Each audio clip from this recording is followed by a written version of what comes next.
નમસ્કાર વિદ્યાર્થી મિત્રો, શિક્ષણ વિભાગનો મહત્વનો પરિપત્ર જાહેર। આ વિભાગમાં કાયમી ભરતી કરવા બાબતે મહત્વના 2 પરિપત્ર થયા જાહેર। મિત્રો સંપૂર્ણ માહિતી આપવાનો છું, જેથી વિડીયો છે એ અંત સુધી નિહાળો, જેથી માહિતી તમને પૂરી મળતી રહે। તો વિગતવાર આપણે માહિતી મેળવીએ। મિત્રો ટેલિગ્રામને વોટ્સઅપ ગ્રુપ બને જોઈન નથી કર્યું અને અગાઉની અપડેટ જ્ઞાન સહાયક અને કાયમી ભરતી રિલેટેડમાં નથી જોઈ તો અગાઉનો વિડીયો પણ તમે નિહાળી શકો છો। તો મિત્રો તમે જોઈ રહ્યા છો કે સોમવારની અહીંયા અપડેટ આપણને જોવા મળી રહી છે, જેમાં વિદ્યા સમીક્ષા કેન્દ્ર જે ગાંધીનગર ખાતેથી મિત્રો અહીંયા એક પરિપત્ર છે એ જોવા મળી રહ્યો છે। આ વિગતવાર બીજી માહિતી મેળવી કે પરિપત્ર શું કહેવા માગી રહ્યો છે।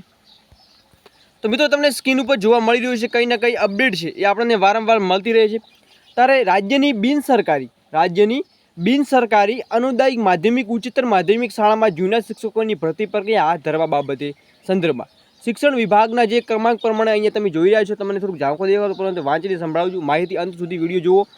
ઉપરોક્ત વિષય સંદર્ભ પરત્વે જણાવવાનું કે રાજ્યની બિનસરકારી અનુદાયિક માધ્યમિક અને ઉચ્ચતર માધ્યમિક શાળામાં જૂના શિક્ષકોની ભરતી પ્રક્રિયા હાથ ધરવા અંગે ગુજરાત રાજ્ય શૈક્ષણિક સ્ટાફ ભરતી માટે પસંદગી સમિતિ દ્વારા જૂના શિક્ષકોની ભરતી માટેના જાહેરનામું તૈયાર કરેલ સૂચિ ડ્રાફ્ટ સમિતિ સમક્ષ અનુમોદિત અર્થ મૂકવા અથવા અન્ય બાબતો ચર્ચા વિચારણા માટે નીચે મુજબ સમિતિનું બેઠકનું આયોજન કરવામાં આવ્યું છે।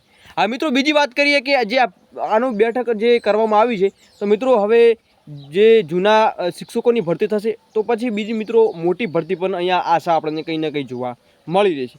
બાકી મિત્રો ઓફિશિયલ નવી અપડેટ મળતા જણાવવા ત્યાં સુધી જય હિન્દ, જય ભારત।